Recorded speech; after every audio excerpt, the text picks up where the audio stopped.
Video کے نیچے subscribe کے بٹن پہ کلک کریں، بیل کے آئیکن پہ کلک کیجئے تاکہ ہر نئی ویڈیو کی نوٹیفیکیشن آپ کو مل جائے۔ اعوذ باللہ من الشیطان الرجیم، بسم اللہ الرحمن الرحیم۔ وقالوا لن يدخل الجنة إلا من كان هودا أو نصارى تلك أمانيهم قل هاتوا برهانكم إن كنتم صادقين بلى من أسلم وجهه لله وهو محسن فله أجره عند ربه ولا خوف عليهم ولا هم يحزنون وقالت اليهود ليست النصارى على شيء وقالت النصارى ليست اليهود على شيء وهم يتلون الكتاب كذلك قال الذين لا يعلمون مثل قولهم فالله يحكم بينهم يوم القيامة فيما كانوا فيه يختلفون صدق اللہ العظیم۔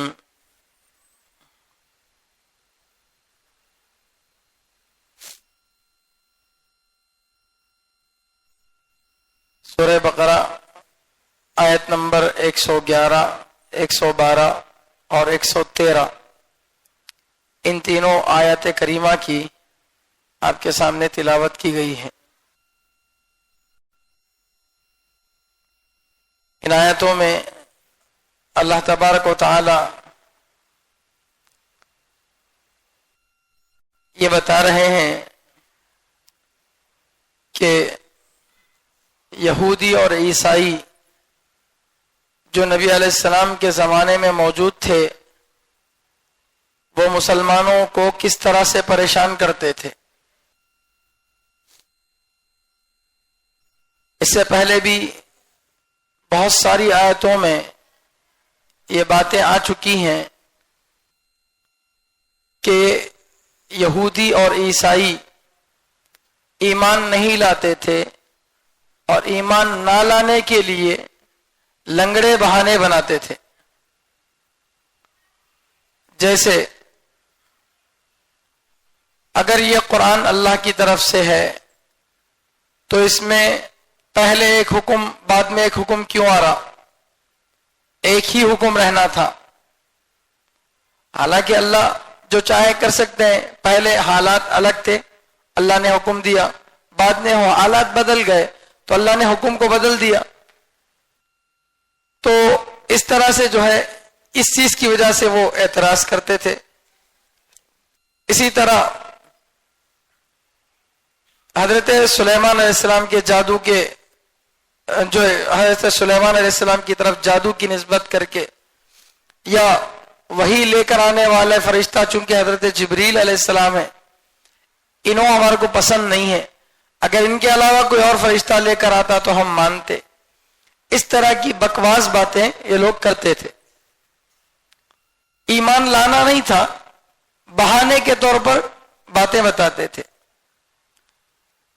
بہرحال مسلمانوں کو ایمان سے دور کرنے کی ہر کوشش کرتے تھے۔ گزشتہ جمعہ میں، اس سے پہلے والی جمعہ میں جو تفسیر آئی اس میں یہ بات آپ کے سامنے آئی ہے کہ وَدَّ كَثِيرٌ مِّنْ أَهْلِ الْكِتَابِ لَوْ يَرُدُّونَكُم مِّن بَعْدِ إِيمَانِكُمْ كُفَّارًا، یہودیوں اور عیسائیوں میں سے بہت بڑی تعداد دل سے یہ چاہتی ہے کہ مسلمانوں کو اسلام لانے کے بعد کفر کی طرف واپس پھیر دے۔ کیوں؟ یہ لوگ اپنا دھرم چھوڑنے تیار نہیں ہیں، عیسائیت چھوڑنے تیار نہیں ہے، یہودیت چھوڑنے تیار نہیں ہے، اور ان کو معلوم ہے اسلام سچا مذہب ہے، تو اب یہ اسلام قبول کرنے تیار نہیں ہے۔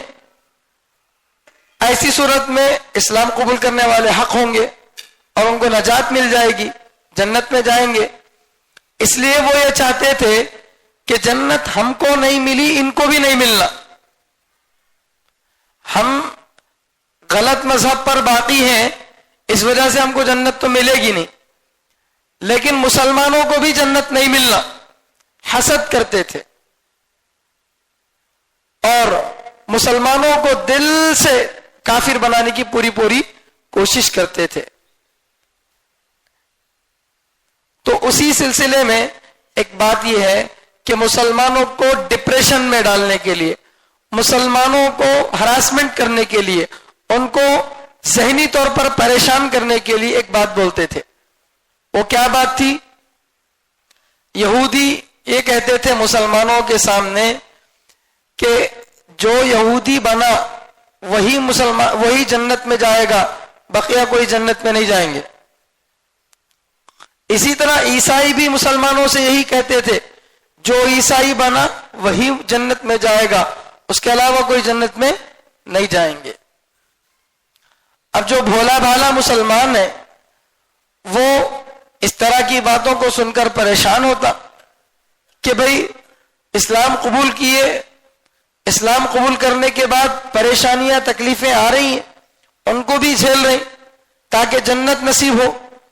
لیکن معلوم یہ ہوا کہ اسلام قبول کرنے کی وجہ سے جنت نہیں ملتی، یا تو یہودی بننا پڑے گا یا تو عیسائی بننا پڑے گا. انہی مذہبوں کے اندر جنت جو ہے گویا کہ ان مذہب کے ماننے والوں کو جنت ملے گی، بقیہ لوگوں کو جنت نہیں ملے گی. اس طرح سے مسلمانوں کے سامنے یہ باتیں کرتے تھے. مقصد صرف یہی تھا کہ مسلمانوں کو ذہنی طور پر پریشان کیا جائے. تو اللہ تبارک و تعالی ان کی اس بات کو نقل کر رہے اور کہہ رہے وقالو، ان لوگوں نے کہا، ان لوگوں نے سے مراد یہودی اور عیسائی دونوں نے کہا لن يدخل الجنہ، جنت میں ہرگز داخل نہیں ہوگا، الا من کان ہودا، مگر وہ جو کہ یہودی بنے، او نصارا، یا عیسائی بنے، نصرانی بنے، یہی لوگ جنت میں داخل ہوں گے، ان کے علاوہ کوئی نہیں. اس دعوے کی وجہ کیا تھی؟ یہودی یہ کہتے تھے کہ یہودی مذہب کو ماننے والا ہی جنت میں جائے گا، عیسائی بھی یہی بات کہتے تھے. اس دعوے کے کرنے کے پیچھے وجہ کیا تھی؟ وجہ یہ تھی کہ یہودی یہ سمجھتے تھے کہ عیسائی جو ہے وہ ایک کو چھوڑ کر 3 خدا کو مانتے ہیں، اس وجہ سے وہ غلط ہے. وہ سمجھتے تھے کہ عیسائی جنت میں نہیں جائیں گے، اور عیسائی یہ سمجھتے تھے کہ یہودی موسیٰ علیہ السلام کو ماننے والے وہ ہمارے پیغمبر کو جو عیسیٰ علیہ السلام ہیں، جو بنی اسرائیل کے آخری نبی ہیں، ان کو وہ نہیں مان رہے، ان کی کتاب انجیل کو وہ نہیں مان رہے، اس وجہ سے وہ جنت میں جائیں گے نہیں. یہ ان کے بارے میں اور ان کے بارے میں اس طرح سے کہتے تھے. گویا جنت میں داخل ہونے کا سبب، جنت میں داخل ہونے کا ریزن وہ بتاتے تھے قوم کو. جو یہودی قوم کا ہے وہ جنت میں جائے گا، چاہے وہ کسی اور نبی کو مانے نہ مانے. یہودیوں کے رہنے کی جگہ وہ رہتا ہو، جیسے اسرائیل ہے، یہودی یہاں پر رہتے ہیں، یا یہودیوں کے خاندان میں پیدا ہوا ہو، یا یہودی مذہب اختیار کیا ہو، بس یہی جنت میں جائے گا، اس کے علاوہ کوئی نہیں جائے گا. یہی دعویٰ عیسائیوں کا بھی تھا. جو عیسائیوں کے شہر میں پیدا ہوگا، یا جس کا مردم شماری میں، یعنی جب لوگوں کی گنتی کی جاتی ہے تو اس وقت کوئی اپنے آپ کو عیسائی لکھائے تو وہی عیسائی جنت میں جائے گا، اس کے علاوہ کوئی جنت میں نہیں جائے گا. یہ ان کا دعویٰ تھا. دونوں نے جنت میں داخل ہونے کا جو اصل سبب ہے اس کو چھوڑ دیا. جنت میں داخلہ تو اللہ کو ماننے، اللہ کی ماننے سے ہوتا ہے. جنت میں داخلہ اللہ کو ماننے یا اللہ کی ماننے سے ہوتا ہے. اللہ کو نہیں مان رہے یا اللہ کی نہیں مان رہے تو پھر جنت میں داخلہ نہیں ملتا. تو جو اصل سبب تھا جنت میں داخلے کا، اسے چھوڑ کر قوم کو جنت میں داخل ہونے والا بتا دیے. تو جو اصل چیز تھی اس سے ہٹ کر غلط چیز کی طرف یہ لوگ آ گئے. اسی لیے اللہ فرماتے ہیں تلک امانیہم، یہ ان کی آرزویں ہیں، یہ ان کی تمنائیں ہیں. بلی کے خواب میں جیسے چچڑے ہوتے ہیں ویسے ان کے خواب میں یہ چیز نظر آ رہی. یہ کس زمانے کے یہودیوں یا عیسائیوں کے بارے میں کہا جا رہا؟ نبی علیہ السلام کے زمانے کے. ورنہ عیسیٰ علیہ السلام کے آنے سے پہلے یہودی سچے مذہب پر تھے، اور جتنے یہودی اس وقت تھے سب کے سب سچے مذہب پر ہونے کی وجہ سے جنت میں جائیں گے. اسی طرح محمد صلی اللہ علیہ وسلم کے آنے سے پہلے جتنے عیسائی تھے سب کے سب سچے تھے، سچے مذہب پر باقی تھے. تو لہٰذا جتنے عیسائی اس وقت تک تھے وہ سب کے سب جنت میں جائیں گے اگر وہ صحیح مذہب پر عمل کرتے تھے. لیکن جب اسلام آیا تو پرانی شریعتیں منسوخ ہو گئیں، پرانا دین ختم ہو گیا. جب وہ دین ختم ہو گیا پھر اس پر اگر کوئی عمل کرتا ہے تو اس کو جنت کا داخلہ کیسے مل سکتا ہے؟ مثال کے طور پر اگر میں آپ سے کہوں کہ بھئی آپ پانی لاؤ، اس کے بعد میں پھر تھوڑی دیر کے بعد بولا پانی مت لاؤ، تو پہلا میرا آرڈر تھا لانے کا، پھر دوسرا آرڈر ہے نہ لانے کا.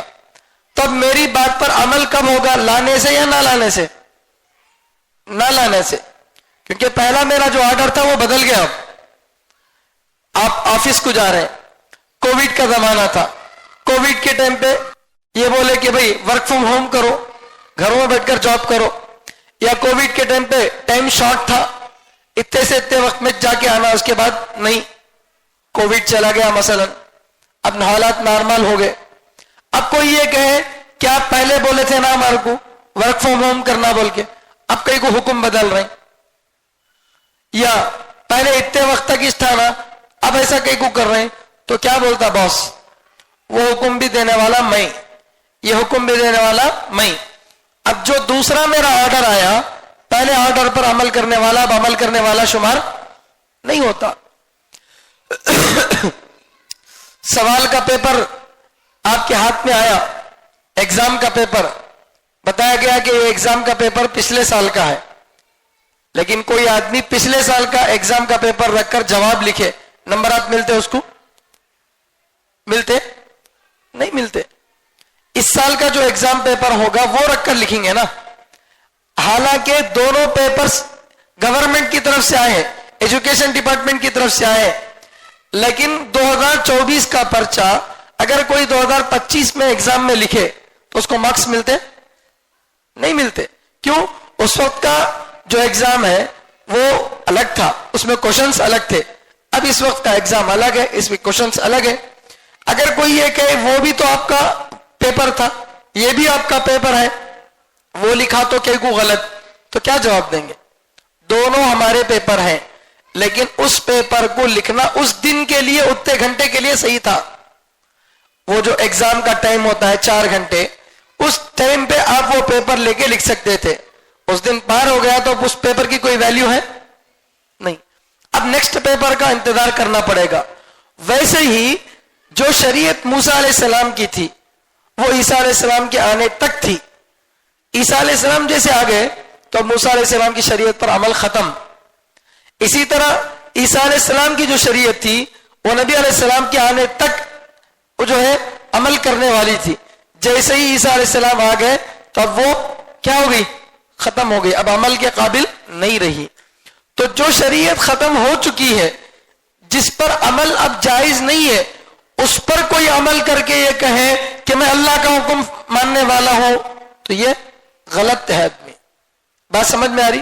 چونکہ جو حکم تھا اس وقت میں وہ حکم ختم ہو گیا، اب وہ حکم باقی نہیں رہا، اب دوسرا حکم ہے. اس دوسرے حکم پر عمل کرنا پڑے گا. اس پر عمل نہیں کرے، جیسا پہلے حکم پر آپ عمل کریں گے تو عمل کرنے والے شمار نہیں ہوتے. تو اس اعتبار سے اللہ تعالیٰ فرماتے ہیں یہ لوگ محمد صلی اللہ علیہ وسلم کے آ جانے کے بعد، جبکہ ان کی کتابوں میں صاف لکھا ہوا ہے کہ آخری پیغمبر آئیں گے، ان کا نام یہ ہوگا، فلاں جگہ پر آئیں گے، وہ ایسے ہوں گے، ان کی ساری علامتیں بتا دی گئیں. بتا دینے کے بعد پھر بھی نبی علیہ السلام کو پہچان کر بھی نہیں مانتے ہیں تو یہ اللہ کا حکم ماننا ہوا نہیں، اللہ کا حکم ماننا نہیں ہوا، یہ تو اپنی من کی بات ماننا ہوا. تو لہذا یہ لوگ اللہ کے حکم پر عمل نہیں کرے. جب اللہ کے حکم پر عمل نہیں کرے پھر بھی جنت میں جانے کی خواہش رکھ رہے ہیں تو یہ صحیح ہے؟ نہیں ہے. اگر کوئی انڈیا میں رہتے ہوئے یہ کہے کہ میں کانسٹیٹیوشن آف انڈیا کو نہیں مانتا، میں نہیں مانتا قانون کو، تو کیا اس کو گورنمنٹ چھوڑ دے گی؟ نہیں چھوڑتی. یا کوئی قانون ایسا تھا جو پہلے تھا اب نہیں ہے، تو پہلے والے قانون میں کچھ سہولت الگ تھی، اب کے قانون میں کچھ سہولت الگ ہے، قانون اپڈیٹ ہو گیا، تو اب کوئی یہ کہے کہ میں پرانے والے قانون کے مطابق ہی عمل کروں گا تو بات مانی جائے گی اس کی؟ نہیں مانتی. گورنمنٹ بدلنے سے حکم بدل جاتا؟ نہیں بدل جاتا. پہلے YSR کی حکومت تھی، اس وقت کا راشن کارڈ الگ تھا، اس وقت کا ہیلتھ کارڈ الگ تھا. اب حکومت بدل گئی، اب راشن کارڈ الگ ہے، اب ہیلتھ کارڈ یہاں کا الگ ہے. کوئی یہ کہ نہیں میں پرانا کارڈ ہی لے کر آؤں گا، مجھے تمہیں جو ہے راشن دینا، تو نہیں راشن دیتا؟ نہیں دیتا. ارے بھائی وہ بھی تو گورنمنٹ کی طرف سے تھا، یہ بھی تو گورنمنٹ کی طرف سے ہے. نہیں نہیں، اس پر عمل ختم ہو گیا 5 سال میں، اب یہ نیا حکم ہے، اس پر عمل کرنا پڑے گا. تو بہرحال بہت ساری مثالیں دینے کا مقصد یہ ہے کہ آپ کو بات سمجھ میں آئے کہ موسیٰ علیہ السلام کا مذہب بھی اللہ کی طرف سے تھا، عیسیٰ علیہ السلام کا مذہب بھی اللہ کی طرف سے تھا، لیکن کب تک کے لیے؟ جب تک دوسرے پیغمبر نہیں آتے پہلے والے پیغمبر کا مذہب چلتا تھا. جب دوسرے پیغمبر آ گئے پہلے والے کا مذہب ختم. اسی طرح محمد صلی اللہ علیہ وسلم کے آنے تک عیسیٰ علیہ السلام کا مذہب تھا، جب وہ آ گئے تو ان پر عمل ختم. جب ان پر عمل ختم ہو گیا تو جو ایکسپائر ہو چکا ہے، جو ختم ہو چکا ہے، جس پر عمل نہیں کیا جا سکتا، اس پر کوئی عمل کر کے یہ کہے کہ مجھے جنت مل جائے گی، تو یہ صرف کیا ہے؟ خواب ہو سکتا ہے، یہ ایک آرزو، ایک تمنا ہو سکتی ہے، حقیقت سے اس کا تعلق نہیں ہے. بات سمجھ میں آ رہی؟ تو اسی لیے اللہ فرماتے ہیں تلک امانیہم، یہ ان کی امیدیں ہیں، یہ ان کے آرزو ہیں، وہ چاہتے ہیں کہ وہ جنت میں داخل ہوں، کوئی اور جنت میں داخل نہ ہو، یہ ان کی خواہش ہے، ورنہ تو حقیقت میں ایسا نہیں ہوتا. آج یہ جو اسرائیل کے اندر مسلمانوں کو قتل کرنے کی کوششیں چل رہی ہیں، فلسطین میں جو مسلمانوں کو مارا جا رہا ہے، اس کی وجہ یہی سمجھتے ہیں، وہ سمجھتے ہیں کہ یہ سب گمراہ ہے، یہ سب غلط ہے مسلمان، اس لیے ان کو مارو کوئی نقصان نہیں ہوتا، ان کو مارنے سے کچھ نقصان نہیں ہوتا، مار سکتے ہیں ان کو. اس طریقے سے وہ لوگ ایک جانوروں جیسا سلوک مسلمانوں کے ساتھ کرتے ہیں. تو اسی وجہ سے کہ ان کے دماغ میں گوبر بھرا ہوا ہے کہ ہم ہی جنت میں جائیں گے، ہم کچھ بھی کر لیں جنت میں جائیں گے. کیوں؟ ہم کون سی قوم سے ہیں؟ یہودی قوم سے ہیں. حالانکہ جنت میں جانے کے لیے قوم اصل نہیں ہے، جو ضروری عقائد ہیں، جو بیسک چیزیں ہیں کسی بھی مذہب کی، ان کو ماننا ضروری ہوتا ہے. اگر کوئی توحید کو نہ مانے، اللہ کے ایک ہونے کو نہ مانے، رسالت کو نہ مانے، آخرت کو نہ مانے، یہ تو بنیادی عقیدے ہیں، ان کو نہ مان کر اگر کوئی یہودی قوم میں پیدا ہو گیا تو کیا فائدہ اس کے پیدا ہونے کا؟ تو لہذا قوم اصل نہیں ہے، اعمال اور عقیدے اصل ہیں. اگر کوئی آدمی کسی بھی قوم کا ہو، ان عقیدوں پر جو ہے یقین رکھتا ہے، اللہ ایک ہے مانتا ہے، رسول اللہ صلی اللہ علیہ وسلم محمد صلی اللہ علیہ وسلم ہے مانتا ہے، آخرت ہے مانتا ہے، قرآن اللہ کی کتاب ہے مانتا ہے، جنت جہنم کو مانتا ہے، فرشتوں، کتابوں اور پیغمبروں کو مانتا ہے، تو پھر یہ آدمی مسلمان ہے. چاہے وہ پٹھان کے خاندان سے ہو، چاہے وہ شیخ کے خاندان سے ہو، چاہے وہ غیر مسلم ہو، چاہے وہ عیسائی مذہب میں تھا ہو، چاہے وہ سکھ ہو، چاہے بدھسٹ ہو، کچھ بھی ہو، ان چیزوں کو جو مانتا ہے وہ مسلمان، چاہے وہ مسلمانوں کے گھرانے میں پیدا ہوا ہو یا نہ ہوا ہو. یہ اصل ہے، قوم اصل نہیں ہے. اگر کوئی آدمی مثلا مسلمانوں کے گھر میں پیدا ہو گیا، پیدا ہو کر کافروں کے جیسا عمل کر رہا، مندر میں جا کے پوجا کر رہا، چرچ میں جا کے کینڈل جلا رہا، تو کیا وہ مسلمان ہے؟ کیا جنت کا وعدہ اس کے لیے ہے؟ نہیں ہے. حالانکہ وہ کہاں پیدا ہوا؟ مسلمانوں کے گھرانے میں پیدا ہوا. آپ دیکھیں گے بہت سارے لوگ نام ان کا کیسا ہے؟ مسلمانوں کے جیسا ہے. جاوید اختر کو دیکھیے، جاوید کس کا نام ہوتا؟ مسلمان کا نام ہوتا. جاوید اختر مسلمان کا نام ہے. کتنے ایسے ہیں، اویس اقبال ہے، کتنے ایسے لوگ ہیں جن کے نام بالکل دیکھ کر کوئی بھی یہ سمجھتا کہ شاید یہ کیا ہے؟ مسلمانوں کے نام ہے. ارے خود نبی علیہ السلام کے زمانے میں مشرکین کے نام بھی کیسے تھے؟ مسلمانوں کے جیسے تھے نا. نہیں، نگیش سریش بول کے تھے؟ نہیں تھے، وہ بھی عرب کے نام تھے. سو تو خالی مسلمان نام رکھ لینے سے کوئی آدمی مسلمان نہیں بن جاتا. وہ عقیدے ماننا ضروری ہے، ان اعمال پر چل کر دکھانا ضروری ہے، ورنہ آدمی مسلمان نہیں بنے گا. یہ بات اللہ تعالیٰ آگے بتا رہے. یہاں یہ بات سمجھنا ہے کہ اللہ یہودیوں کو یہ بول کر منع کر دیا کہ یہ ان کی آرزو ہے، جو سمجھتے ہیں کہ قوم یہودیت کی جنت میں جائے گی. عیسائیوں کو بھی یہ کہہ کر غلط قرار دے دیا اللہ تعالیٰ کہ عیسائی قوم ہونے کی وجہ سے کوئی جنت میں نہیں جائے گا. یہ بیماری جو پچھلی امتوں میں تھی وہ ہماری امت میں بھی آ سکتی ہے، اور ہوتا بھی ہے ایسا. اللہ کے نبی صلی اللہ علیہ وسلم نے فرمایا پچھلی امت کی جو بیماریاں تھی ان بیماریوں میں سے تمام بیماریاں میری امت میں بھی پائی جائیں گی. اگر پچھلی امتوں میں سے کوئی آدمی اپنی ماں کے ساتھ زنا کرا تھا تو میری امت میں پیدا ہونے والا بھی کوئی آدمی کیا کرے گا؟ یہ ناجائز کام کرے گا. اگر پچھلی امت میں کوئی آدمی گھوڑ پوڑ کے چھوٹے سے سوراخ میں گھسنے کی کوشش کرا تھا، حالانکہ گھوڑ پوڑ کے سوراخ میں کوئی گھس سکتا ہے؟ انسان نہیں گھس سکتا. مگر کوئی گھسنے کی کوشش کرا تھا تو ہماری قوم میں بھی کوئی ایسا پیدا ہوگا جو وہ کوشش کریں گا. تو پرانی قوم کی جو بیماریاں ہیں وہ بیماریاں ہماری اس قوم میں بھی آئیں گی. اس وجہ سے اللہ یہ نہیں بولے کہ یہودی جنت میں نہیں جائیں گے، عیسائی جنت میں نہیں جائیں گے، مسلمان جنت میں جائیں گے. یہ نہیں بولے اللہ. مسلمان جنت میں جائیں گے بول کے نہیں بولے. ایسا بولتے تو یہ مسلمان بھی ایک قوم بن جاتی. کیا بن جاتی؟ ایک قوم بن جاتی. بھائی مسلمان کا مطلب کیا؟ جو مسلمانوں کے گھرانے میں پیدا ہوا، مسلمانوں کے نام اس کے نام ہے، اور گورنمنٹ کے اندر جو لسٹ ہے مسلمانوں کی اس میں اس کا نام مسلمان کے طور پر رکھا جا رہا. تو کیا خالی ایسا لکھ لینے سے کوئی آدمی مسلمان بن جاتا؟ اور کیا اس کی وجہ سے اسے جنت ملتی؟ نہیں ملتی. فضائل اعمال کے اندر ذکر رحمۃ اللہ علیہ لکھے ہیں کہ بہت سارے لوگ ایسے ہیں جو گورنمنٹ کی فہرست میں تو مسلمان ہیں لیکن اللہ کی فہرست میں کبھی کا وہ اسلام سے نکل چکے. اسی لیے شادی کے موقع پر، نکاح کے موقع پر دولہے کو کلمہ پڑھانا مستحب ہے. جب شادی ہوتی ہے تو دولہے کو کیا کرنا؟ کلمہ پڑھانا مستحب ہے.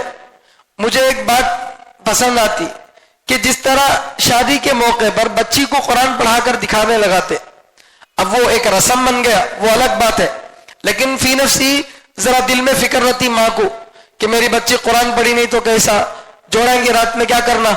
قرآن پڑھ کو صدق اللہ کرنا تھا نہ بول کے ذرہ نہیں تو ذرہ فکر رہتی، جس کی وجہ سے ہر بچی کو قرآن پڑھانے کی کوشش کرتے. یہ عمل بچے کو بھی ہونا چاہیے مسجد کے اندر. جب مسجد میں بچے کا نکاح پڑھایا جائے تو اس وقت میں قاضی صاحب کہیں کہ بیٹے تمہیں مسلمان ہے بول کو بول رہے نا اپنے آپ کو، اور مسلمان قرآن پڑھنے والا ہوتا ہے، پڑھ کے دکھاؤ. تمہاری عمر 25 سال 30 سال ہو گئی، تمہیں اچھے انجینئر ڈاکٹر سب بن گئے، الحمدللہ اچھی بات ہے، لیکن کیا اللہ کا کلام بھی تمہارے کو پڑھنے آتا؟ پڑھ کو دکھاؤ. بچی تو رات میں پڑھ کے دکھا رہی میں قرآن پڑھی بول کو، تمہیں بھی دکھاؤ. یہ عمل جس دن سے شروع ہو جائیں گا تو ہمارے بالغ حضرات کے مکتب آباد ہو جائیں گے. آج بچہ قرآن کہیں کو نہیں پڑھتا، معلوم اسے فکر ہی نہیں ہے. کون پوچھتے میرے کو؟ رشتہ دیکھنے یا خود کون تو بھی ایک جگہ جا کر پوچھتا تمہارا بچہ کیا کرتا، پوچھتے کتنا کماتا، وہ پوچھتی کتنے گھر ہے، جائیداد کیا ہے، ہر چیز پوچھتی. کبھی کوئی پوچھے کہ تمہارا بچہ قرآن پڑھ کے ہے کیا بول کے؟ نہیں. تو یہ چیز ہمارے اندر نہیں ہے. بہرحال بعض مرتبہ آدمی نام مسلمان کا رکھتا لیکن اس کی زبان سے کوئی جملہ ایسا نکلا رہتا جس کی وجہ سے انہیں کافر بن گیا رہتا. اس لیے دارالعلوم دیوبند کے فتوے میں ایک فتوے کے اندر لکھا ہوا ہے کہ نکاح کے وقت میں اگر کلمہ پڑھانا چاہے تو پڑھا سکتے ہیں. اگر خدا نخواستہ کسی عمل کی وجہ سے کافر ہو گیا تھا اب تو کم سے کم مسلمان بن جاتا. نہیں ہوا تھا تو اچھی بات ہے, دوبارہ کلمہ پڑھنے کیا گیا بولو, 1000 بار ہم پڑھتے نہیں کیا کلمہ, تو کیا کلمہ پڑھنے کے لیے کافر ہی ہونا ضروری ہے کیا؟ نہیں ہے. تو بہرحال بزرگوں ذرا بات سمجھو, اللہ یہ کہتے نہیں ہے کہ جو مسلمان ہوگا وہ جنت میں جائے گا, نہیں.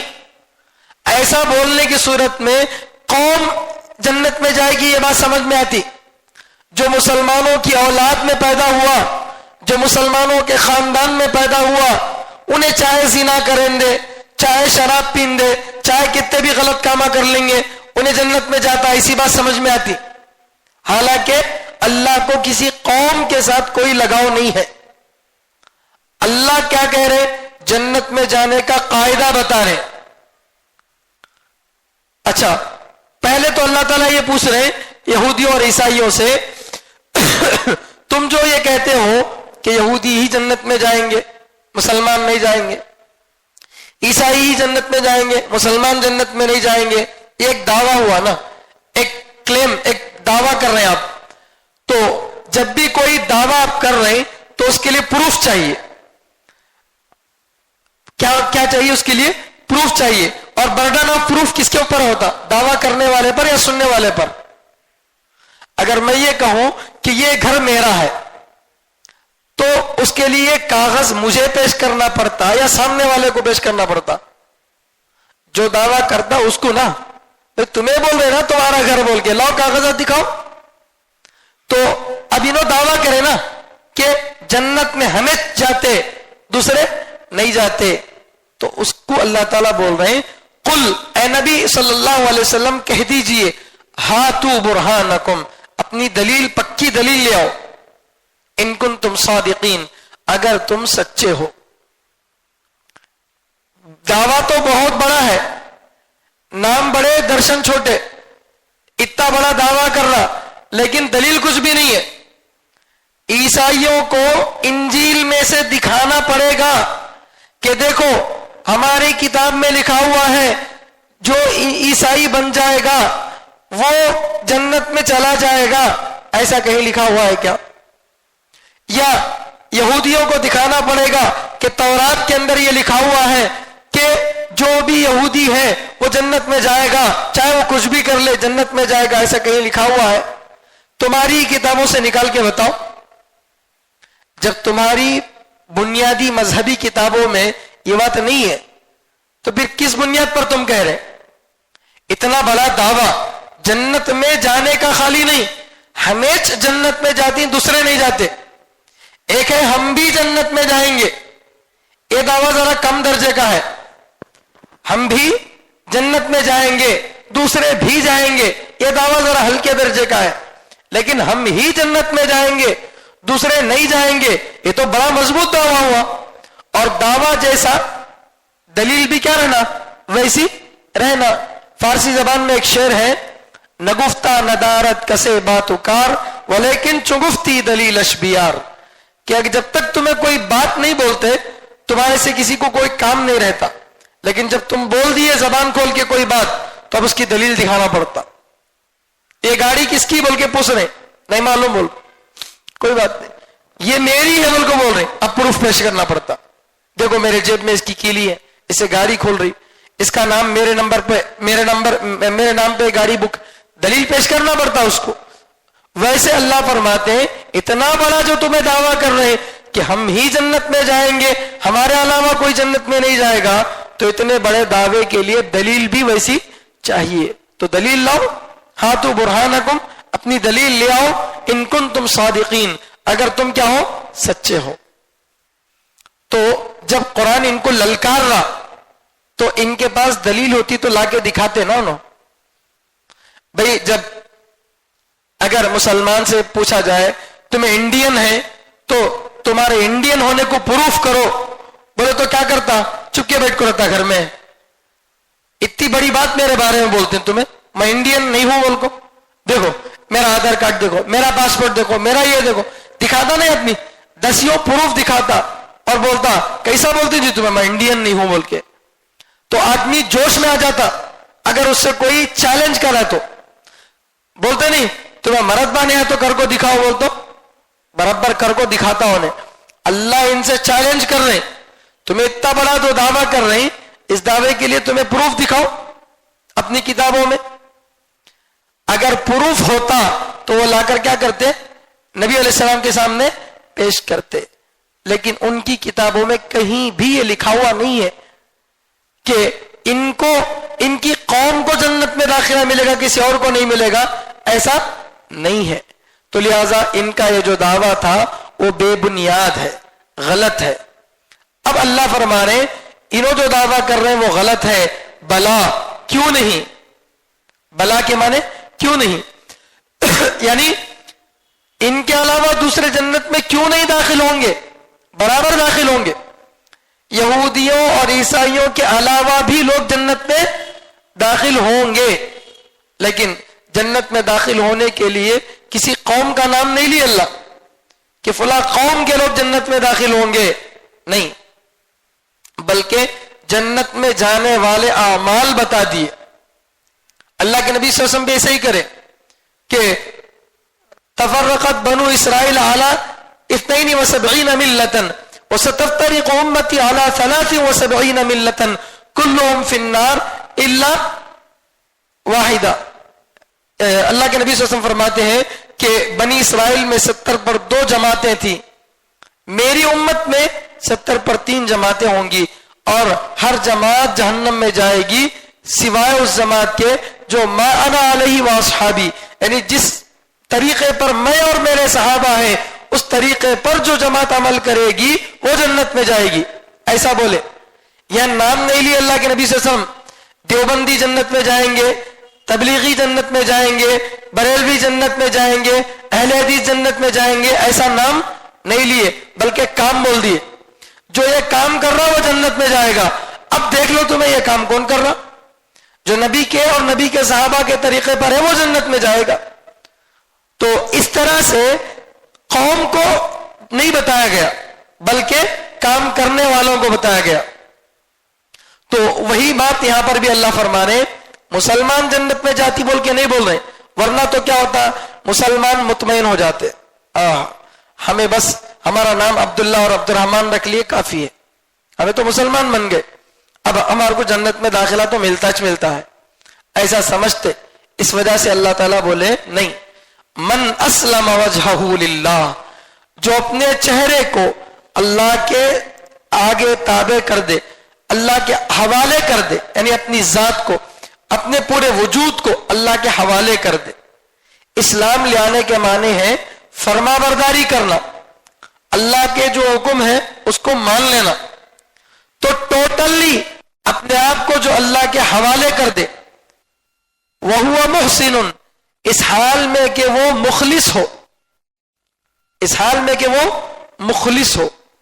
یعنی پہلی بات تو یہ ہے کہ مکمل طور سے اپنے آپ کو کس کے حوالے کرنا؟ اللہ کے حوالے کرنا. منمانی زندگی نہیں، رحمانی زندگی گزارنا. میری چاہت کیا ہے وہ اصل نہیں ہے، اللہ کیا چاہتے ہیں وہ اصل ہے. ہر چیز میں ایمان والا بندہ یہی دیکھتا ہے کہ میرے کس عمل سے اللہ راضی ہوں گے. یہ آدمی دیکھتا ہے اپنے آپ کو ہر چیز میں کس کے حوالے کرتا؟ اللہ کے حوالے کرتا ہے. شادی کر رہا تو میں کیسے کرنا، خرید و فروخت کر رہا کیسے کرنا، سفر کر رہا کیا سنت ہے، کھانا کھا رہا کیا سنت ہے، سو رہا ہے کیا سنت ہے، بول رہا ہے کیا سنت ہے. ہر چیز میں کس کو فالو کرتا؟ اللہ کو فالو کرتا. میں اپنے طریقے کے مطابق نہیں، اللہ جیسے بولے ویسے گزاروں گا. تو جو اپنے آپ کو ٹوٹلی کس کے حوالے کر دے؟ اللہ کے حوالے کر دے. اور دوسری بات وہ محسن، اس حال میں کہ وہ مخلص ہو. منافق جو ہوتا ہے وہ ظاہری اعتبار سے اپنے آپ کو اللہ کے حوالے کر دیتا، انہیں بھی نمازوں میں آتا، انہیں بھی اپنے آپ کو مسلمان بتلانے کی کوشش کرتا، لیکن انہیں کیا نہیں رہتا؟ مخلص نہیں رہتا, انہیں ریاکار رہتا, انہیں دکھلانے کے لیے وہ سب کام کرتا رہتا, تو لہذا منافق جنت میں نہیں جائے گا. یا پھر دوسرا مطلب اس آیت کا یہ ہے کہ خالی آدمی عقیدہ نہ بنائے بلکہ اس پر عمل کر کے بھی دکھائے. ایمان 3 چیزوں کا نام ہے: اقرار باللسان, عمل بالارکان, اور تصدیق بالجنان. دل سے ماننا, زبان سے اقرار کرنا, اور اپنے پارٹس آف باڈی کے ذریعے سے اسے امپلیمنٹ کرنا, عمل میں لانا. نماز پڑھنا ضروری ہے, دل سے ماننا, زبان سے بھی اقرار کرنا, ہو بھئی نماز پڑھنا ضروری ہے بالکل, اور عملی طور پر پڑھ کے بھی دکھانا. یہ 3 چیزوں کے مجموعے کا نام کیا ہے؟ ایمان ہے.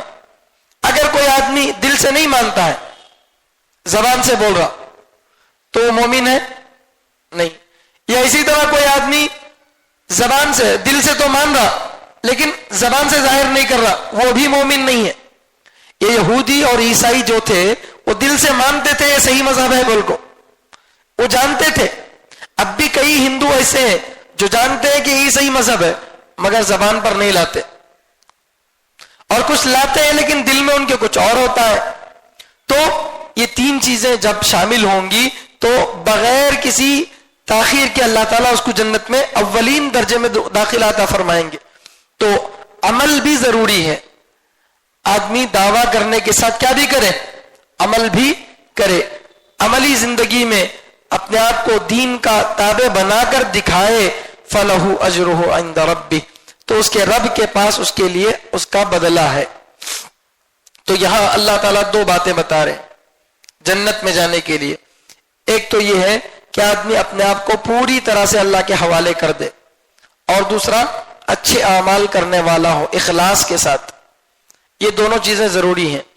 اب یہ 2 چیزیں جس میں ہے وہ جنت میں جائے گا. یہ اللہ کا قاعدہ ہے جنت میں جانے کے لیے.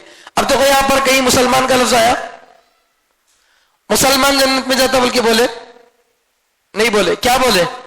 جو اپنے آپ کو اللہ کے حوالے کر دے اور وہ نیک اعمال کرنے والا ہو وہ جنت میں جائے گا بول رہے. اس میں مسلمان کا لفظ آیا نہیں آیا. تو معلوم کیا ہوا؟ صرف مسلمان خاندان میں پیدا ہونے سے جنت میں نہیں جاتا آدمی.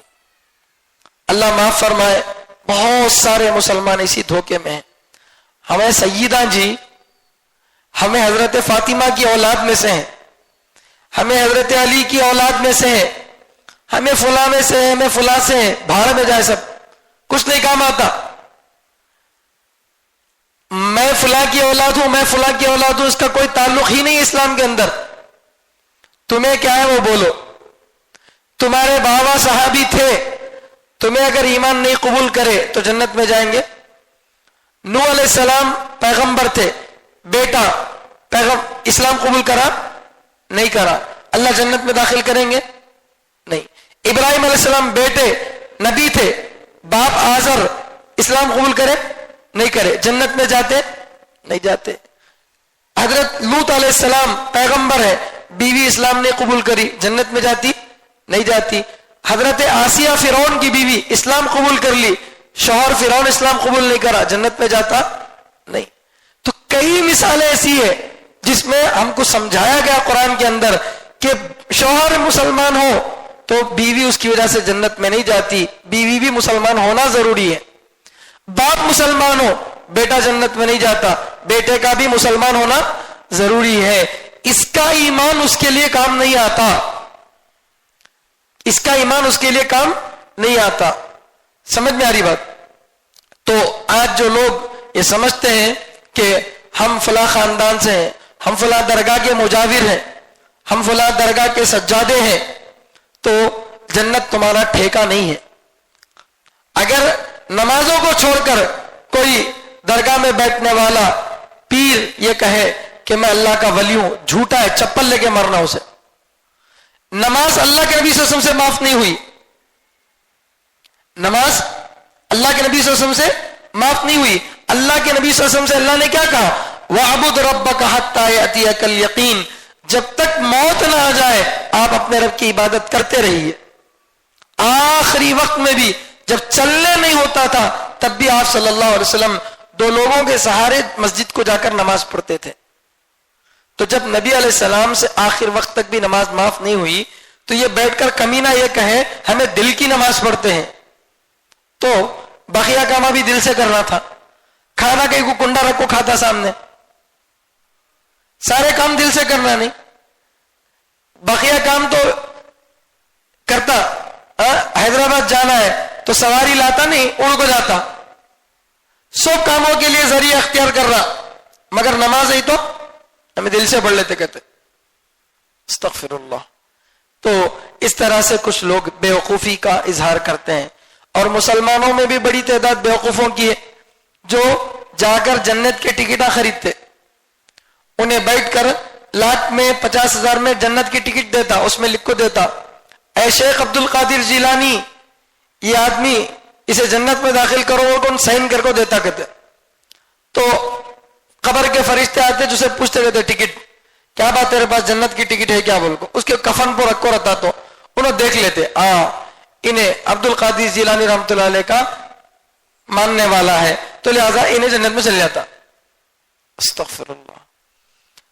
اللہ کے نبی صلی اللہ علیہ وسلم نے حضرت فاطمہ رضی اللہ عنہ سے کہا کہ فاطمہ اس خیال میں مت رہنا کہ تمہارے ابا نبی ہیں اس لیے تم بھی جنت میں چلی جاؤ گی, نہیں, اپنا عمل خود کرنا. ایک حدیث میں اللہ کے نبی صلی اللہ علیہ وسلم نے فرمایا جو آدمی جنت میں جائے گا وہ اللہ کی مہربانی سے جائے گا, اپنے اعمال کی وجہ سے نہیں. اللہ جب تک کسی پر مہربانی نہ کرے نہیں جائیں گے. تو حضرت عائشہ رضی اللہ عنہ غالباً پوچھی کیا آپ بھی نہیں جائیں گے کیا, تو فرمایا میں بھی نہیں جا سکتا. اللہ کی مہربانی کے بغیر خود نبی علیہ السلام کہہ رہے کہ میں بھی جنت میں نہیں جا سکتا. تو اب یہ ان 2 قسم کے 2 ٹکے کے لوگوں کو کہ حق کیا پہنچتا ہے, وہ دعویٰ کریں کہ ہم جنت میں جائیں گے کوئی اور جنت میں نہیں جائے گا. اللہ معاف فرمائے, یہ بہت زیادہ ہو چکا ہے. مسلمانوں میں بھی یہ بیماری عام ہو گئی. مسلمانوں میں الگ الگ فرقے ہیں, جیسے میں بھی بتایا کوئی الگ فرقہ ہے, کوئی اہل حدیث کا فرقہ ہے, کوئی بریلوی کا فرقہ ہے, کوئی اس کا جماعت اسلامی کا فرقہ ہے, کوئی تبلیغی ہے, کوئی دیوبندی. ان سب کو فرقے بنا لیے. حالانکہ تبلیغی دیوبندی الگ الگ نہیں ہے, سب ایک ہے الحمدللہ. بتانے کے لیے بتا رہا ہوں کہ لوگ ان سب کو الگ الگ جماعت سمجھتے اور یہ بولتے انہوں بولتے ان جنت میں نہیں جاتا, انہیں بولتے ان جنت میں نہیں جاتا. خود مسلمان کو اتنا کافر بولتا کہ کافر بھی مسلمان کو اتنا نہیں بولتا. کافرہ تو مسلمانوں کو مسلمان سمجھ کے مار رہی اور مسلمان اس کو کافر سمجھ کے مار رہے. اللہ رحم کر کے. کچھ لوگ تو گڑ پھٹانے کی طرح کفر کے فتوے بانٹتے. اشرف علی تھانوی رحمۃ اللہ علیہ نعوذ باللہ کافر, حضرت قاسم نانوتوی رحمۃ اللہ علیہ نعوذ باللہ کافر, انہوں کافر انہوں کافر, انہوں پوری دنیا کافر, انہوں ایک جنت مسلمان. تو اس طرح کے 2 ٹکے کے غلط قسم کے لوگوں سے اپنے آپ کو بچانے کی ضرورت ہے, کیونکہ جنت میں جانے کے لیے قوم نہیں ہے بلکہ عمل ہے. دیکھو کس کا عمل صحابہ کے مطابق ہے, کس کا عمل قرآن اور حدیث کے مطابق ہے, وہ جنت میں جائے گا. دیکھ لو, نمازوں کو چھوڑ کر اپنے آپ کو نبی کی اتباع کرنے کا دعویٰ کر رہا, صحیح ہے بھئی. جس حسن حسین رضی اللہ عنہما کا تم نام لیتے ہیں, وہ حضرت حسن وہ حضرت حسین کبھی زندگی میں نماز چھوڑے؟ کربلا کے میدان میں حضرت حسین رضی اللہ تعالیٰ عنہ کی گردن کاٹنے کا موقع تھا, اس وقت بھی نماز چھوڑے نہیں چھوڑے. انہوں جنگ کے میدان میں بھی نماز نہیں چھوڑے. یہ دکان میں بیٹھ کو درگاہ میں بیٹھ کو نماز چھوڑتا اور خبیث دعویٰ یہ کرتا کہ میں کیا ہوں, جنت میں داخلہ دلانے والا ہوں, جنت ہمارے باپ کی ہے. تو اس طرح کے جو غلط دعوے کرنے والے ہیں ان سے اپنے آپ کو بچانے کی ضرورت ہے. کفر کا دعویٰ کسی پر بھی لگانا بہت سنگین چیز ہے. اللہ کے نبی صلی اللہ علیہ وسلم نے فرمایا اگر کوئی اپنے مسلمان بھائی سے کافر کہے تو یا تو بولنے والا کافر ہو جائے گا یا تو جس سے بولا وہ کافر ہو جائے گا. اگر جس کو بولا واقع تو انہیں قادیانی تھا, قادیانی مذہب کا تھا تو انہیں کافر ہے, اگر انہیں نہیں ہے تو پھر بولنے والا کافر بن جاتا. تو اتنی آسانی سے کیا کر رہے ہیں, کفر کے فتوے بانٹتے ہیں لوگ. کس وجہ سے؟ انہوں ہماری قوم کے نہیں ہیں, انہوں ہماری برادری کے نہیں ہیں. قوم اور برادری اسلام کے اندر لا فضل لعربی علی عجمی. اللہ کے نبی صلی اللہ علیہ وسلم نے فرمایا عرب کو عجم پر، کالے کو گورے پر، کسی کو کسی پر کوئی فضیلت حاصل نہیں ہے الا بالتقوی، مگر جس کے دل میں تقوی ہوگا وہ جنت میں جائے گا، چاہے وہ عرب سے ہو یا عجم سے ہو، چاہے وہ کالا ہو یا گورا ہو. جس کے دل میں اللہ کا ڈر ہوگا، جس کے دل میں اللہ کا ایمان ہوگا وہ جنت میں جائے گا، چاہے وہ کسی بھی خاندان سے ہو. ابو جہل ابو لہب مکے میں پیدا ہوئے، کیا مکے میں پیدا ہونا کوئی فضیلت کی چیز ہے؟ اگر مکے میں پیدا ہونا فضیلت کی چیز ہے تو یہ پھر جہنم میں جائیں گے. کیوں؟ اس لیے کہ ایمان نہیں لائے. تو بہرحال جنت میں جانے کا دار و مدار عقائد اور اعمال ہے. جو عقیدے صحیح رکھے گا اور جو اعمال کرتا رہے گا وہ جنت میں جائے گا. یہ چیزیں ظاہر بات ہیں نہ یہودیوں میں نہ عیسائیوں میں. کیوں نہیں ہے؟ اس لیے کہ جس اللہ نے موسیٰ علیہ السلام کو ماننے کو کہا اسی اللہ نے محمد صلی اللہ علیہ وسلم کو ماننے کو کہا. اللہ کی اس بات کو مان کر اس کو نہ ماننا یہ کفر ہے. اللہ کی ایک بات کا انکار کرنا بھی کفر ہے. میں نے اس سے پہلے بار بار مثال دی ہے کہ اگر دین میں 100 باتوں کو ماننے کے لیے کہا گیا تو 90 پر 9 باتوں کو اگر کوئی مانے ایک بات کو بھی نہ مانے تو وہ کافر ہو جاتا ہے. جیسے غبارے کے اندر ہوا پھونکی جائے تو غبارے سے ہوا نکالنے کے لیے پورے غبارے کو سوراخ کرنے کی ضرورت نہیں ہے، اس میں ایک معمولی سا بیلون میں سوراخ کر دو، پوری ہوا کیا ہو جائے گی؟ اپنے آپ نکل جائے گی. اسی طرح دین میں جتنی چیزوں کو ماننا ہے اگر ان میں سے کسی ایک چیز کا بھی انکار کر دے، محمد صلی اللہ علیہ وسلم کو آخری نبی نہ مانے، صحابہ کے شان میں گستاخی کرے، صحابہ کو گالیاں بکے، ایسا کوئی جرم کرے جو صاف کفر مانا جاتا ہو اسلام کے اندر، تو اس کام کو کرنے والا کیا ہوگا؟ کافر ہو جائے گا. تو اللہ فرماتے ہیں کہ کیوں نہیں، یعنی یہودی اور عیسائیوں کے علاوہ بھی لوگ جنت میں داخل ہوں گے. اور جنت میں داخل ہونے کا قاعدہ اللہ نے بتا کر فرمایا فَلَهُ أَجْرُهُ عِنْدَ رَبِّهِ، اللہ کے پاس ان کو بدلہ ملے گا. وَلَا خَوْفٌ عَلَيْهِمْ وَلَا هُمْ يَحْزَنُونَ، نہ ان پر کوئی ڈر ہوگا اور نہ یہ غمگین ہوں گے. آخرت میں ان کو کوئی غم نہیں ہوگا، کوئی خوف نہیں ہوگا. کیوں؟ اس لیے کہ جب مومن جنت میں جب مومن کی روح کے قبض کرنے کا وقت آئے گا تو اسے نیک فرشتے آ کر اس کو اس کی روح کو قبض کریں گے، اچھی صورت میں آئیں گے. آدمی اللہ سے ملاقات کے لیے تڑپے گا اور وہ چاہے گا کہ کتنا جلدی ہو سکے اتنا جلدی میں اللہ کے پاس پہنچوں، مجھے جنت کی کھڑکیاں میرے لیے کھول دی جائیں. وہ جلد سے جلد جانے کی کوشش کرے گا. اسی سے جڑی ایک اور بات اللہ تعالیٰ آگے والی آیت میں بتا رہے ہیں وقالت اليهود ليست النصارى على شيء، وقالت النصارى ليست اليهود على شيء. ایک مرتبہ اللہ کے نبی صلی اللہ علیہ وسلم کے سامنے یہودی اور عیسائی دونوں جمع ہو گئے اور دونوں میں ڈیبیٹ شروع ہو گیا، مناظرہ شروع ہو گیا. یہ بول رہے ہیں کہ عیسائی کچھ بھی نہیں ہے. کیوں؟ عیسائی لوگ کیا کرتے ہیں؟ 3 خداؤں کو مانتے ہیں. تو 3 خدا کو ماننا شرک ہے. حضرت مفتی سعید احمد صاحب رحمۃ اللہ علیہ ہم لوگوں کو سبق میں بھی بتائے تھے، ہدایت القرآن کے اندر بھی لکھے ہیں کہ ایک مرتبہ حضرت کی ملاقات یہودیوں کے ایک بڑے عالم سے ہوئی.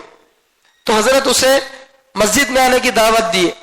تو انہیں بولا آپ مسجد کو بلائے میں آتا ہوں، لیکن اگر کوئی چرچ کو بلائے تو میں نہیں آتا. بولے یہودی موسیٰ علیہ السلام کو ماننے والا. تو حضرت پوچھے کیوں؟ انہیں بولا کہ یہودی شرک نہیں کرتے، اللہ کو ایک مانتے، اللہ کے ساتھ کسی کو نہیں مانتے. اور عیسائی 3 خداؤں کو مانتے ہیں، اللہ، عیسیٰ علیہ السلام اور حضرت مریم یا حضرت جبریل. ان میں سے 3 کو ملا کر کیا کرتے ہیں؟ 3 مل کر خدا ہے. ان اللہ ثالث ثلاثہ، اللہ 3 میں سے تیسرا ہے. تو 3 چیزوں کو ملا کر انہوں خدا مانتے، اقنو میں ثلاثہ اس کو بولتے ہیں. تو یہ جو ہے ان کا عقیدہ ہے. تو انہوں نے بولا کہ یہ مندر کی طرح ہمارے نزدیک چرچ، کیونکہ اس کے اندر 3 خداؤں کو مانا جاتا ہے. اور یہ لوگ عیسائی کہتے ہیں کہ یہودی کچھ نہیں ہے، یعنی صحیح مذہب پر نہیں ہے. کیوں؟ اس لیے کہ انہوں ہمارے نبی کو، جو بنی اسرائیل کے آخری نبی تھے، ان کو نہیں مانتے، اور ہماری جو کتاب ہے تورات انجیل اس کو نہیں مانتے. تو لہٰذا یہ لوگ بھی کچھ بھی نہیں ہے، یعنی کسی حق مذہب پر نہیں ہے. ایک دوسرے کو ایسا بول رہے تھے. اس بات کو اللہ تعالیٰ یہاں پر نقل کر رہے ہیں.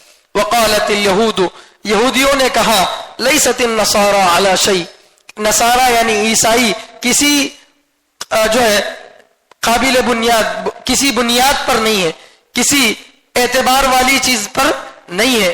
وقالت النصارى ليست اليهود على شيء، اور عیسائیوں نے کہا کہ یہودی کسی بنیاد پر نہیں ہے، انہیں ان کی کوئی اصل بنیاد نہیں ہے. حالانکہ دونوں مذہب بنیاد والے تھے اپنے اپنے وقت میں. یہودی مذہب بھی صحیح تھا، عیسائی مذہب بھی صحیح تھا، مذہب میں غلطی نہیں تھی. ان لوگوں نے کیا کر دیا؟ مذہب کو چھوڑ کر قوم کو اصل بنا لیا. مذہب میں جو عقیدے تھے وہ عقیدے تو ہر مذہب میں چلے آ رہے. کیا کسی مذہب میں یہ کہا گیا کہ اللہ ایک نہیں دو ہے؟ کیا کسی مذہب میں یہ کہا گیا کہ قیامت نہیں آئے گی؟ نہیں. بنیادی جو چیزیں ہیں وہ ہر مذہب میں کیا تھی؟ ایک ہی تھی. ہر نبی آ کر لوگوں کو توحید کی دعوت دیتے تھے، رسالت کی بات بتاتے تھے، آخرت کی طرف بلاتے تھے. ہر نبی یہی کام کرتے تھے. تو سارے نبیوں کی دعوت ایک تھی. تو سب کا دین ایک تھا، سب کا دین ایک تھا. تو لیکن احکام کے اندر عمل تھا. اب نجات کس پر رکھی گئی کہ دین تو یہ ہے، لیکن اس دین پر جو موسیٰ علیہ السلام کے طریقے کے مطابق چلے گا وہ نجات پائے گا ان کے مذہب میں. پھر اللہ کے احکام تو یہ ہے، لیکن ان احکام پر عیسیٰ علیہ السلام کے طریقے کے مطابق جو عمل کرے گا وہ نجات پائے گا. اس زمانے میں وہ طریقہ تھا.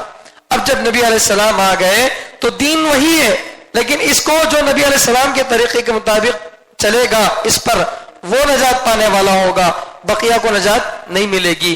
یہ بات جو ہے ان کو ہضم نہیں ہوئی اور یہ بات کو ماننے تیار نہیں رہے. ایک دوسرے کو بہرحال یہ کہتے تھے کہ تم کچھ نہیں تم کچھ نہیں، حالانکہ دونوں اپنے اپنے زمانے میں صحیح مذہب تھے، اپنی اپنی جگہ پر صحیح تھے، لیکن ایک دوسرے کو کیا کرنے لگے؟ غلط کہنے لگے. وَهُمْ يَتْلُونَ الْكِتَابَ، اس حال میں کہ وہ کتاب کی تلاوت کرتے ہیں. یعنی اللہ فرماتے ہیں یہودی انجیل پڑھتے ہیں اور عیسائی تورات پڑھتے ہیں. دونوں ایک دوسرے کی کتاب پڑھ رہے ہیں اور دونوں کے اندر لکھا ہوا ہے، یہودیوں کی کتاب میں لکھا ہوا ہے ایک نبی آئیں گے عیسیٰ علیہ السلام جو سچے نبی ہوں گے، اور ان کی کتاب میں لکھا ہوا ہے اللہ نے موسیٰ علیہ السلام کو سچا پیغمبر بنا کر بھیجا تھا بول کو. تو اب اپنی اپنی کتابوں میں لکھی ہوئی بات کو انکار کر کے وہ کیسے اس مذہب پر عمل کرنے کا دعویٰ کر سکتے ہیں؟ جیسے کوئی ہندوستان کے قانون کو نہ مان کر اپنے آپ کو انڈین کہے تو اسے انڈین کہا جائے گا؟ نہیں کہا جائے گا. کوئی انڈیا میں رہنے سے انڈین نہیں بن جاتا، انڈیا کے قانون کو ماننا پڑتا ہے. ویسے ہی اگر کوئی تورات پر عمل کرنے کا دعویٰ کر رہا، تورات کی باتوں کو نہیں مانتا ہے، انجیل پر عمل کرنے کا دعویٰ کر رہا، انجیل کی باتوں کو نہیں مان رہا ہے، تو اس کو عمل کرنے والا کہیں گے؟ نہیں. تو اسی لیے اللہ فرماتے ہیں حالانکہ یہ کتاب کی تلاوت کرتے ہیں. اب جب ان لوگوں نے مذہب کو چھوڑ کر، عقیدوں اور اعمال کو چھوڑ کر قوم کو اصل بنا لیا تو ان کو دیکھ دیکھ کر مشرک جن کا کوئی مذہب ہی نہیں تھا، جو تو آگ کی پوجا کرنے والے، بتوں کی پوجا کرنے والے تھے، ان کے پاس کوئی آسمانی مذہب تھا نہیں، وہ لوگ بھی اٹھ کے کھڑے ہو گئے اور بولے ہم ہی جنت میں جائیں گے، انہوں دونوں کچھ بھی نہیں ہے. كذلك قال الذين لا يعلمون مثل قولهم، اسی طرح کہا ان لوگوں نے جو نہیں جانتے انہی کی قول کے مانند. یعنی جن کے پاس علم نہیں ہے، ان سے مراد کون؟ مشرکین. عرب کے جو مشرکین ہیں ان کے بارے میں اللہ کہہ رہے ہیں ان کے پاس علم نہیں ہے. یہ لوگ نہ تورات کا علم اپنے پاس رکھتے ہیں، نہ انجیل کا علم ان کے پاس ہے، کوئی آسمانی کتاب ان کے پاس نہیں ہے. یہ لوگ بھی دیکھا دیکھی چلہ پھوکی بولتے ہیں نا، ان کو دیکھ کر کیا کریں؟ انہوں بھی وہ اس دعویٰ کرنے لگے ہمیں جنت میں جاتے انہوں نہیں جاتے بول کے، انہی کے مانند یہ باتیں کرنے لگے. اب یہاں ذرا رک کر ایک بات سمجھنا ہے. علم قرآن میں جہاں بھی استعمال کیا گیا ہے اس سے مراد کیا؟ حقیقی علم. کون سا علم ہے؟ حقیقی علم، جس کی وجہ سے نجات کا فیصلہ ہوتا ہے، وہ علم ہے. آج کالجوں میں جو پڑھایا جاتا ہے اسے فن کہیں گے، علم نہیں کہیں گے. اگر کوئی انجینئر بنتا ہے تو اسے عالم نہیں کہیں گے. کوئی ڈاکٹر بن گیا اسے عالم نہیں کہیں گے. عالم کس کو بولتے ہیں؟ جو قرآن اور حدیث کے علم کو جانتا اس کو عالم بولتے ہیں، کیونکہ یہی حقیقی علم ہے اور اسی علم کی وجہ سے نجات کا فیصلہ ہوگا. تو لہٰذا آج کے زمانے میں مسئلہ پورا الٹا ہو گیا. اگر آپ پاسپورٹ بنانے کے لیے جائیں اور پوچھے کہ آپ کیا پڑھ کے ہیں، انہیں بولے کہ میں مفتی ہوں، میں عالم ہوں، تو ان ایجوکیٹڈ لکھ دیتے اس کو. اگر اس کے پاس 10 کی سرٹیفکیٹ ہے تو ایجوکیٹڈ، نہیں تو نہیں. ایجوکیشن آج کے زمانے میں دنیاوی تعلیم کو کہا جانے لگا. جو اس کو نہیں جانتا وہ انگوٹھا چھاپ ہے. حالانکہ قرآن کی زبان میں علم کس کو بولتے ہیں؟ جو حقیقی علم. علم وہ ہے جو اللہ تک پہنچائے، اللہ تک پہنچائے، وہ علم ہے. تو اللہ تعالیٰ جہاں جہاں بھی علم کا ذکر کر رہے ہیں، ان کے پاس علم نہیں ہے، ان کے پاس علم ہے، تو اس کا مطلب کیا؟ آسمانی علم، کتابوں کا علم، نجات والا جو علم ہے وہ مراد ہے. ورنہ آج جو ایتھسٹ ہے، جو خدا کا انکار کرنے والے ہیں، سب سے بڑے سائنسدان وہ ہیں، سب سے بڑے سائنسدان وہ ہیں. آپ لوگ دیکھے ہوں گے جاوید احمد اور مفتی شمائل ندوی صاحب کا جو مناظرہ ہوا تھا، اس کے اندر جاوید اختر مفتی شمائل ندوی سے ایک بات بولا کہ مفتی صاحب آپ جس فلائٹ سے آئے ہیں کلکتہ سے، وہ فلائٹ بھی کوئی ایتھسٹ بنایا ہے. آپ جو موبائل استعمال کر رہے ہیں اسے بھی کوئی خدا کو نہیں ماننے والا بنایا ہے بالکل. تو وہ لوگ جو سائنسدان ہیں یا بڑے بڑے کمپنیوں کے مالک ہیں، وہ خدا کے منکر ہیں، وہ خدا کو نہیں مانتے، مگر ان کے پاس نالج ہے. کالج نالج دیتا ہے لیکن علم نہیں دیتا. تو اس کی وجہ کیا ہے؟ حضرت مولانا سجاد نعمانی صاحب دامت برکاتہم نے بڑی بہترین بات بتائی. اسلام سے پہلے لوگ چیزوں سے ڈرتے تھے، بندر سے ڈرتے تھے، انہیں ہمارے کو نقصان پہنچاتا ہے کہ اس لیے اس کو بھی خدا مان لی.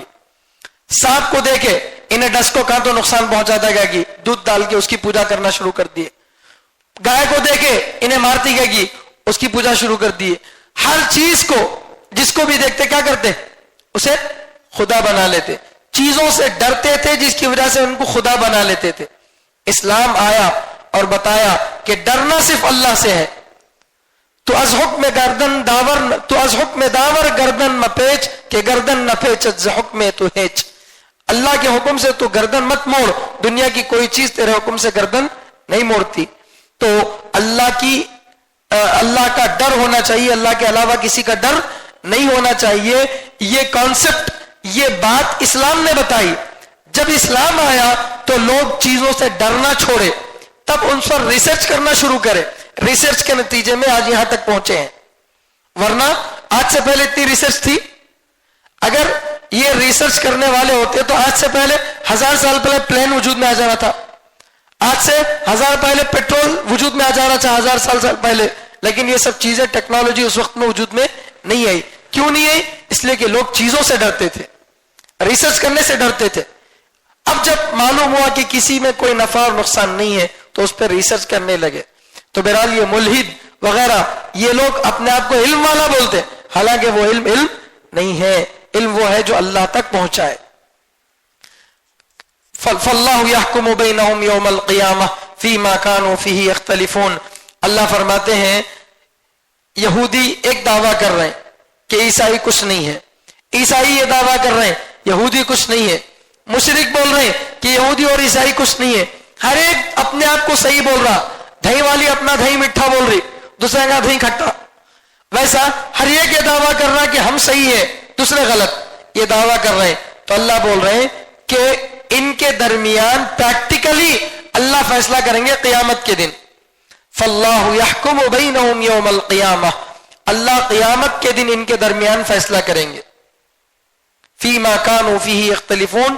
ان چیزوں میں جس میں یہ جھگڑا کرتے تھے، جن چیزوں میں ان کا اختلاف ہے، ان چیزوں میں کب فیصلہ کریں گے اللہ؟ قیامت کے دن فیصلہ کریں گے. اگر دنیا میں پتہ چل جائے فلاں مذہب صحیح ہے، اس کے علاوہ سارے مذہب غلط ہے، اور سب کو اس پر یقین ہو جائے، تو کوئی اس مذہب کو چھوڑ کر دوسرے مذہب پر عمل کرتا نہیں. اور دنیا میں اللہ تعالیٰ کے بھیجنے کا مقصد کیا؟ امتحان ہے. اللہ یہ دیکھنا چاہتے ہیں کہ آدمی اپنے ارادے اور اختیار سے اللہ کو مانتا ہے یا نہیں مانتا. اگر زبردستی کری جائے کہ اسلام قبول کریں گے تو روزی روٹی ملے گی، نہیں تو نہیں ملے گی. کلمہ پڑھیں گے، نماز پڑھیں گے تو ہاتھ پیر کام کریں گے، نہیں تو نہیں کام کریں گے. ایسا اگر ہوتا تو کوئی نماز چھوڑنے والا ہوتا؟ کوئی دین پر عمل نہ کرنے والا ہوتا؟ نہیں. اللہ زبردستی کا اسلام قبول نہیں کرانا چاہتے، اس لیے دنیا میں اللہ ان کے درمیان فیصلہ نہیں کرتے. ہاں دنیا میں دلیل کی بنیاد پر فیصلہ ہوگا. دنیا میں چاہے کسی بھی زمانے میں ہو، دلیل اور پروف کی بنیاد پر اسلام ہی غالب رہا ہے. کسی بھی زمانے میں آپ لے لو، کسی بھی مذہب کے مقابلے میں اگر ڈیبیٹ کرایا جائے، مناظرہ کرایا جائے، تو ہر زمانے میں الحمدللہ اسلام غالب رہا. خود جاوید اختر جس کا مناظرہ ہوا تھا، انہیں ایک مفتی صاحب سے جو 27-28 سال کے نوجوان ہیں، ان سے مناظرہ کر کے پسینوں سے چھوٹ گیا، جبکہ ان سے پہلے بڑے بڑے پجاریوں سے مناظرہ کرا، بڑے بڑے پادریوں سے مناظرہ کرا، سب کے سب دم دبا کے بھاگ گئے. کیوں؟ ان کے پاس کوئی مضبوط ٹھوس بات نہیں ہے، عقیدے کوئی چیز نہیں ان کے پاس، مسائل بولنے کی کوئی چیز نہیں ہے، جس کے دماغ میں جو آیا وہ بول رہا. لیکن ہمارے پاس الحمدللہ ہر چیز محفوظ ہے، ہر ایک چیز ہمارے پاس محفوظ ہے، جس کی وجہ سے دلیل کی بنیاد پر، پروف کی بنیاد پر، ریفرنس کی بنیاد پر ہر زمانے میں اسلام ہی غالب ہے. اور پریکٹیکلی طور پر اللہ تعالیٰ کب اسلام کو جو ہے فیصلہ کب کریں گے؟ قیامت کے دن فیصلہ کریں گے. کیسے فیصلہ کریں گے؟ جو حق مذہب پر ہوگا اسے جنت میں بھیجیں گے، جو غلط مذہب پر ہوگا اسے جہنم میں بھیجیں گے. اس طریقے سے اللہ تبارک و تعالیٰ لوگوں کے درمیان قیامت کے دن فیصلہ فرمائیں گے. اللہ تعالیٰ سے دعا ہے کہ اللہ تعالیٰ ہم سب کو صحیح معنی میں ایمان اور یقین عطا فرمائے، اعمال صالحہ کی توفیق عطا فرمائے، ہر قسم کی غلط نظریات سے ہماری حفاظت فرمائے. سبحان اللہ بحمدہ، سبحانک اللہم وبحمدک.